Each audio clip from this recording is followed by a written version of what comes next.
В эфире «Время новостей» на Абаза ТВ. Здравствуйте. Сегодня в выпуске.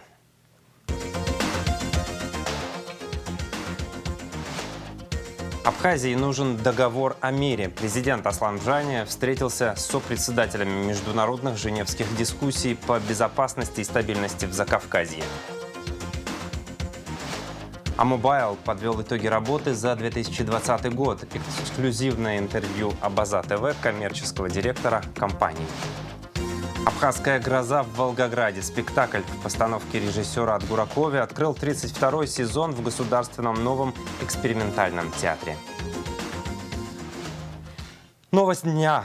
Черноморэнерго будет отключать электроэнергию только на 2 часа в сутки. Новый график, который будет введен с 26 ноября, вы можете видеть сейчас на своих экранах и на сайте РУП. Таковы итоги внеочередного заседания Совета директоров предприятия.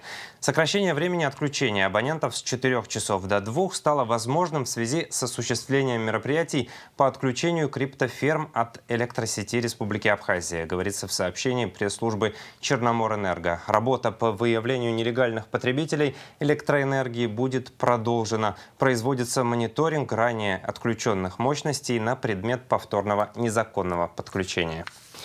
Абхазии нужен договор о мире. Президент Аслан Бжания встретился с сопредседателями международных женевских дискуссий по безопасности и стабильности в Закавказье, представителем ООН Джихан Султаноглу, спецпредставителем Евросоюза по Южному Кавказу Тойву Клааром и спецпредставителем ОБСЕ по Южному Кавказу Рудольфом Михалкой. В ходе встречи обсуждалась повестка очередного раунда женевских дискуссий, намеченных на 10-11 декабря. Подробности в репортаже Марианны Котовой. Сопредседатели женевских дискуссий прибыли в Абхазию в рамках подготовительных мероприятий к предстоящему раунду переговоров в Женеве. Встречи прошли в Министерстве иностранных дел и в администрации президента. Президент Аслан Бжания выразил надежду, что после Карабахской войны со стороны международных наблюдателей и участников переговорного процесса будет уделено самое пристальное внимание подписанию договора о неприменении силы. Сопредседатели женевских дискуссий, в свою очередь, подчеркивают важность самого продолжения переговорного процесса. Уже в течение практически года не проводились физические встречи в рамках Женевы. Я думаю, что этого более чем достаточно, и участников за это время появилось огромное количество мыслей и идей, которые они будут иметь возможность изложить на предстоящем раунде и переосмыслить существующие факты. Самое главное, что все участники переговорного процесса видят необходимость встречи, считает и спецпредставитель Евросоюза Тойву Клаар. Мы согласны с нашими партнерами, что женевские дискуссии являются очень важным примером того, как необходимо проводить встречи, видеться и общаться. Данный формат очень важно оценить. И действительно сейчас мы видим, что есть желание со стороны всех участников видеться, встретиться и провести обсуждение. Это вообще, в принципе, сами женевские дискуссии – это яркий пример того, как необходимо обращаться и разрешать существующие конфликты.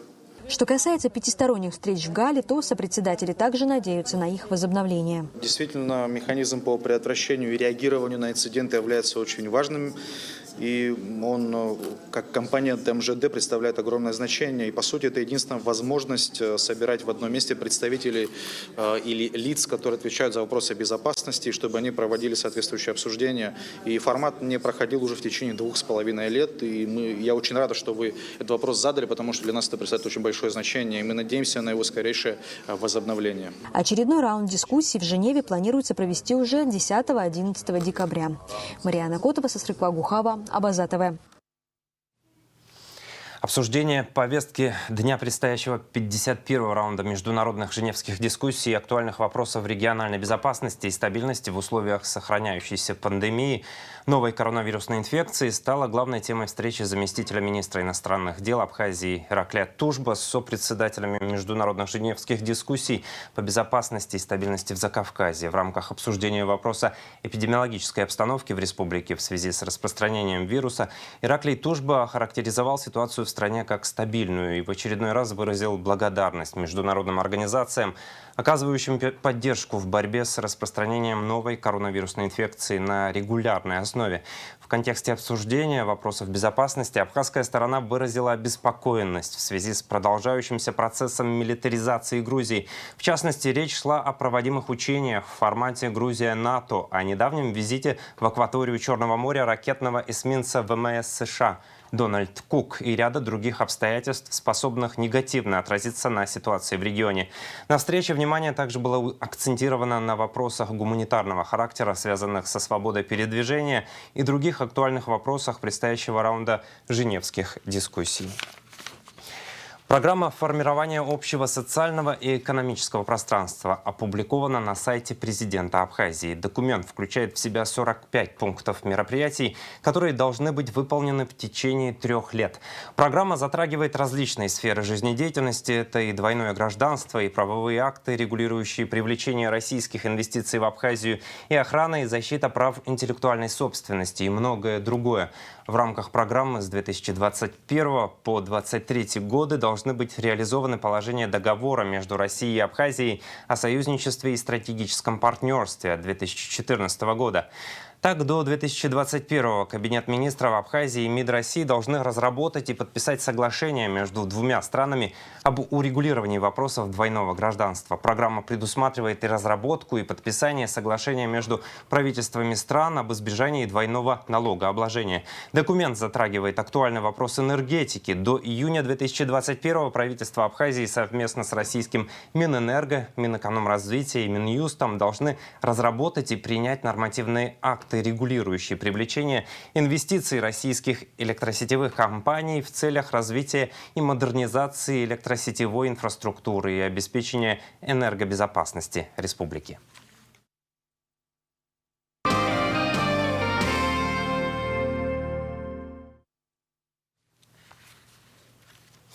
Сообщение оперативного штаба на 25 ноября. За прошедшие сутки тестирование на коронавирусную инфекцию проведено у 269 человек.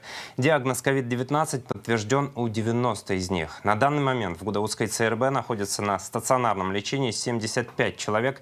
У 56 из них диагноз COVID-19 подтвержден. В тяжелом состоянии 23 человека, состояние здоровья 21 пациента средней степени тяжести. В Гудаутском госпитале скончался пациент 70 лет. У него была подтверждена коронавирусная инфекция с осложнениями именно двусторонней полисегментарной пневмонии тяжелого течения. Мужчина поступил в медучреждение 2 ноября, получал всю необходимую медицинскую помощь, но, несмотря на это, умер ночью 25 ноября. В мобильном многопрофильном госпитале, развернутом на территории пансионата Айтар, в Сухуме находится 32 пациента с подтвержденным диагнозом новой коронавирусной инфекции. Состояние здоровья 29 пациентов средней степени тяжести, в тяжелом состоянии 3 человека. Общее число выявленных заболевших коронавирусом в Абхазии на сегодняшний день составляет 5648 человек. 74 летальных случая, выздоровели 3654 человека. Совещание по вопросу реализации мер по защите населения от коронавируса с министром здравоохранения, главным санитарным врачом, директором РУП «Абхазфармация» провел премьер-министр Александр Анкваб. Тамас Цахнакия проинформировал премьер-министра о ситуации с коронавирусом, отметив, что показатели заболеваемости в ноябре снизились на 50%. Однако оперативным и координационным штабами было рекомендовано продлить ограничительные меры на основании данных о количестве тяжелых и летальных случаев. По сообщению Цахнакия, смертность от заболевания составляет свыше 1,2%, выздоровевших от общего количества заболевших 76,6%.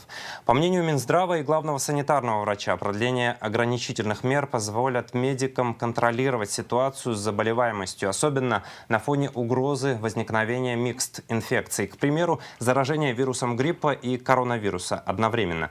Тамас Цахнакия проинформировал премьер-министра, что усилено материально-техническое обеспечение главного центра по лечению коронавирусных больных в Гудауте, заключены контракты на поставку дополнительных партий защитных средств, медикаментов, диагностического оборудования, в том числе числе для создания ковид-лабораторий в Гагре и Очимчире. Директор Абхазфармации Рустам Адлейба рассказал, что по части обеспечения медикаментами сегодня медицинские учреждения получают медикаменты в тех объемах, которые указаны в заявках. Александр Анкваб поручил медикам предварительно проработать вопрос полного обеспечения всем необходимым на январь-февраль 2021 для того, чтобы избежать нехватки медицинских предметов и препаратов в первом квартале нового года. Военнослужащие российской военной базы Южного военного округа в Абхазии отметили День российского военного миротворца на торжественном построении с участием военнослужащих разнородных подразделений российской военной базы ЮВО. Командир соединения полковник Олег Синьков отметил роль и значимость миротворчества. Российские военные миротворцы выполнили одну из важнейших задач по установлению мира в Республике Абхазия, оказав значительную поддержку молодому государству, вовремя приняв действенные и оперативные меры по предотвращению возобновления военных действий. Совместно с вооруженными силами Абхазии мы смогли создать условия для мира и безопасности, напомнил личному составу военного соединения Олег Синьков. Впереди выходные. Распоряжением Кабинета министров 27 ноября 2020 года объявлено дополнительным выходным нерабочим днем, сообщает пресс-служба правительства.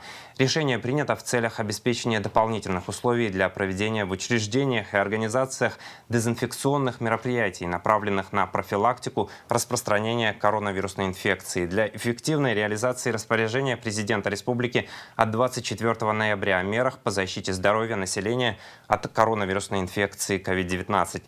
Напоминаем, что 26 ноября, День Конституции Республики Абхазия, является выходным днем. И в преддверии Дня Конституции Абхазии, которая была принята на сессии Верховного Совета Республики 12-го созыва 26 ноября 1994 и одобрена всенародным голосованием 3 октября 1999 года, телекомпания «Абаза ТВ» взяла интервью у уполномоченного по правам человека в Республике Асиды Шакрыл. Омбудсмен рассказала о ситуации с соблюдением прав человека в Абхазии и о том, чем реальная ситуация отличается от деклараций. Конституция – это то, что является ядром всей нашей правовой системы. Ну как, если мы будем игнорировать, да? Как мы остальные законы как-то будем… То есть вы понимаете, что в нашем обществе, мне кажется, ну это может быть и послевоенный такой период, да, когда ну как-то вот государство не способно было обеспечить все то, что заложено в законах, да? И как-то это вот… Ну вот по такой инерции мы продолжаем идти. По такой инерции, да, но есть закон, вот есть права человека, но они как-то сами по себе, а жизнь течет сама по себе. На самом деле это, конечно, зависит от вот такого низкого правового сознания наших граждан. Если бы наши граждане все-таки понимали, что такое, вот что есть эти права не абстрактные, они реально заложены в наших законах. И просто обычному гражданину, рядовому гражданину, если он сталкивается с несправедливостью, с нарушением прав, что он может апеллировать к этим законам, он может подать в суд, что он может пойти и сказать, что это мое конституционное право. Да? То есть в этом смысле надо еще, наверное, много и ежедневно работать в этом направлении с населением, с молодежью. И в школах очень серьезно надо вот как-то вот, да, в этом направлении вводить курсы и занятия. Интервью с омбудсменом Асидой Шакрыл смотрите в нашем эфире в четверг, 26 ноября. Между тем, уполномоченный по правам человека поздравляет граждан страны с Днем Конституции. В поздравлении, в частности, отмечается: Конституция Республики Абхазия – основной закон нашего государства, являющийся ядром всей правовой системы республики, определяющий смысл и содержание других законов. Согласно нашей Конституции, соблюдение и защита прав человека – обязанность государства. Конституция закрепила общечеловеческие ценности, без которых немыслима жизнь цивилизованного человека. В то же время наша Конституция защищает право нашего малочисленного народа на сохранение и развитие в современном мире. Как уполномоченный по правам человека считаю, что наша с вами общая задача — создать прочную основу для эффективной защиты прав человека, внести свой вклад в соблюдение справедливости, способствовать строительству такого государства, в котором нормой станет уважение и неукоснительное соблюдение прав человека, закрепленных в Конституции Республики. Конец цитаты. Информация правоохранителей. Генеральная прокуратура Абхазии сообщила в интервью «Радио Спутник» о том, на какой стадии находится расследование громких преступлений в республике. Из числа громких уголовных дел, возбужденных органами прокуратуры в 2019 и 2020 годах по факту похищения Мерцхулава, имевшего место 17 апреля 2019 в селе Гумиста Сухумского района, сопряженного с вымогательством денежного выкупа в особо крупном размере в 50 миллионов рублей, находится на завершающей стадии, сказала пресс-секретарь ведомства Рада Сангулия. В ближайшее время дело будет направлено в суд для рассмотрения по существу, отметила она. Следственное управление Генпрокуратуры продолжает расследование по факту умышленного убийства 3 граждан на набережной Махаджиров, совершенного организованной преступной группой не менее 6 лиц. Также продолжается расследование по уголовному делу бывшего директора Абхазтоп Беслана Авицба, обвиняемого в совершении 4 эпизодов хищения чужого имущества.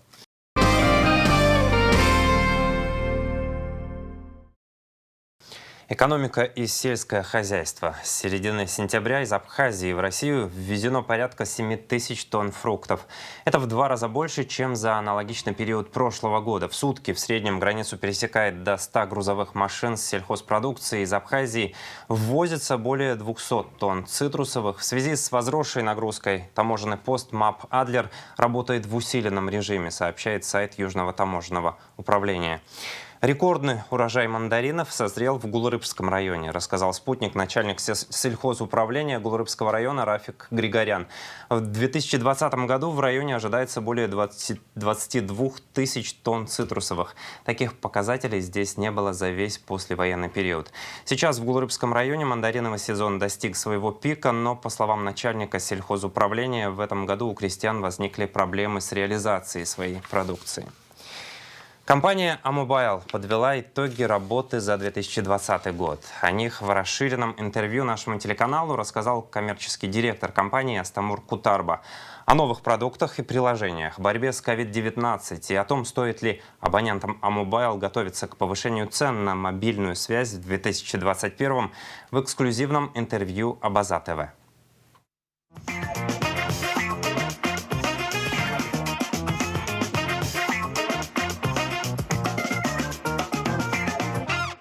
Сегодня сложно представить нашу жизнь без сотовой связи. Она при помощи гаджетов позволяет нам не только быть на связи с родными и близкими, но и получать ответы на множество вопросов. Компания Амобайл, которая работает не первое десятилетие, известна жителям Абхазии не только как оператор сотовой связи, но и как активный участник жизни нашей страны. Подробнее о проделанной работе в 2020 году и планах на будущее нам расскажет коммерческий директор компании Амобайл Астамур Кутарба. Астамур, здравствуйте. Расскажите, пожалуйста, как прошел этот сложный для всей страны 2020 год. Здравствуйте. Хочу начать нашу беседу сегодня со слов благодарности. Спасибо каждому абоненту, потому что без вас всего бы этого не было. За годы работы мы стараемся быть больше, чем связь. Помимо нашей основной деятельности, мы занимаемся социальными, благотворительными проектами, участвуем в культурной жизни нашей Абхазии и пропагандируем здоровый образ жизни. Для нас Абхазия — это не просто рынок сбыта, это наша жизнь, в которой мы всегда совершенствуемся и учимся. Давайте поговорим о проекте «Мы вместе». Насколько известно, компания Амобайл участвовала в создании этого движения. Расскажите о нем подробнее. Наш генеральный директор Барцес Борис Бесланович был представителем в движении «Мы вместе». Компания Амобайл внесла свой вклад в размере 5 миллионов рублей, на что было приобретено аппараты ИВЛ, КТ, лекарственные препараты, защитные костюмы для наших врачей и также много всего, что позволило бороться с пандемией сегодня. В этом году Амобайл громко заявил о новом продукте. Это электронный кошелек. Что это и чем он полезен? Стоит ли абонентам Амобайл готовиться к повышениям цен на сотовую связь? Астамур, в завершении нашей беседы расскажите немного о планах на 2021 год. Чего ждать абонентам Амобайл в новом году? Новости культуры. «Абхазская гроза» в Волгограде. Спектакль «Гроза» в постановке режиссера Адгура Кове 20 ноября открыл 32-й сезон в Государственном новом экспериментальном театре Волгограда. О том, как прошла премьера в России и что именно вызвало удивление у Адгура Кове, расскажет Виола Барганчи. 32-й театральный сезон Волгоградского государственного нового экспериментального театра открылся спектаклем «Гроза» по мотивам пьесы Островского в постановке известного абхазского режиссера Адгура Ковы. Показать ее на сцене театра должны были еще 29 апреля. Однако из-за введенных ограничительных мер премьера была отложена почти на 7 месяцев. Чуть-чуть там оставалось, пара недель, да, там декорации не успевали. То есть спектакль почти был в стадии готовности. Но неожиданно для всех, для нас грянул карантин, пандемия. Я провел в Волгограде еще лишних, по-моему, почти 1,5 месяца, да, в ожидании того, что вот-вот будет послабление, мы вернемся к репетициям и тому подобное. Но ситуация только ухудшалась. В конце концов, было принято решение сдвинуть премьеру на пару месяцев. Прошло пару месяцев, мы вернулись к репетициям, опять все равно там была вспышка. Премьера спектакля Адгура Ковы прошла с большим успехом. Меж тем, за этим, как отмечает артист, стоит сложная и кропотливая работа. Из-за постоянных переносов и долгих перерывов между репетициями постановка «Грозы» заняла почти 8 месяцев работы. Для всех испытание было, но для них я даже не представляю, как они это выдержали. Каждый раз, когда я возвращался к репетициям, для них же это, понимаете, они же, актеры особенная профессия, они должны из своей души вытаскивать, да, и всегда работать в 100%. Когда вот такой фальстарт, да, очень тяжело, тем более их было много, 2 состава, да, на достаточно большую пьесу, молодцы, просто я переисполнен к ним нежностью и любовью, да. Если в республике театральная жизнь временно приостановлена, то в России дела обстоят иначе. Спектакли ставятся, зрители еще с большим удовольствием посещают различные премьеры, тщательно соблюдая все меры безопасности и занимая в зале места через одно. Для Адгура Ковы показ своего спектакля в таком режиме проходил впервые, чем и вызвал достаточно необычные эмоции. Я такого не видел, вот это шахматной рассадки так называемой, да. Для большого театра, для большого здания, каким является новый экспериментальный театр, наверное, это так более-менее приемлемо. Там зал где-то 600 человек вмещал. В результате 50% сокращения, продавалось только 300 билетов, да. И как-то интересно, так вот люди сидят, я привык в театре, люди сидят рядышком и как сообщающиеся сосуды, да, такие, да, и вот этого, конечно, лишены, так, немножко непривычно. Тем не менее, слава богу, что премьера состоялась и прошла успешно, и актеры счастливы. По мнению Адгура Ковы, подобный пример российских коллег можно было бы применить и в республике. Ситуация, на самом деле, она не рядовая, да, никто в мире с этим не сталкивался, да, и мы все сейчас находимся в стадии эксперимента, что ли, да, потому что, с одной стороны, можно запретить все, что угодно, да, изолировать, да, тогда жизнь остановится, экономика остановится, культурная жизнь остановится, да, смысл тогда в этой жизни, да, просто выживание ради выживания, мне кажется, это как-то очень неперспективно, да.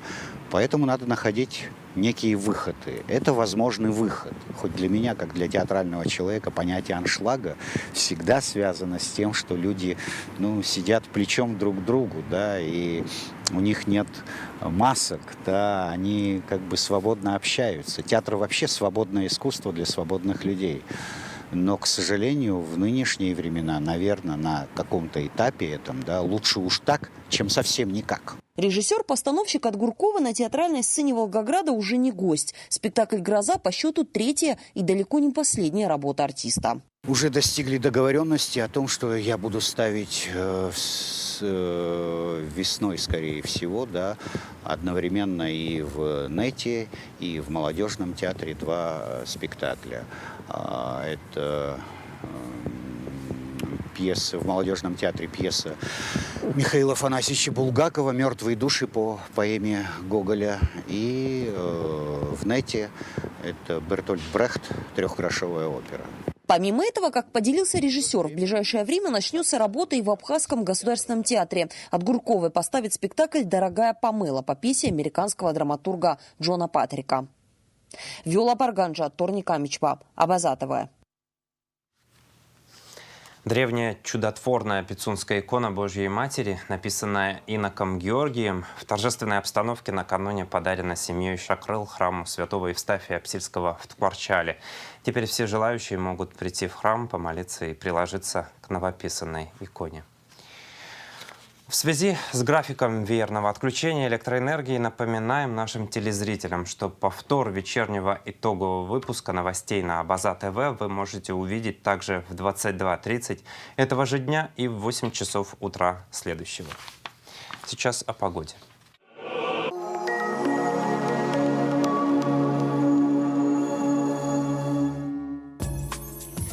Как сообщают синоптики, в четверг, 26 ноября, в республике переменная облачность. Ночью и утром возможен дождь. Днем без осадков. Температура воздуха ночью 6, днем до 10 градусов.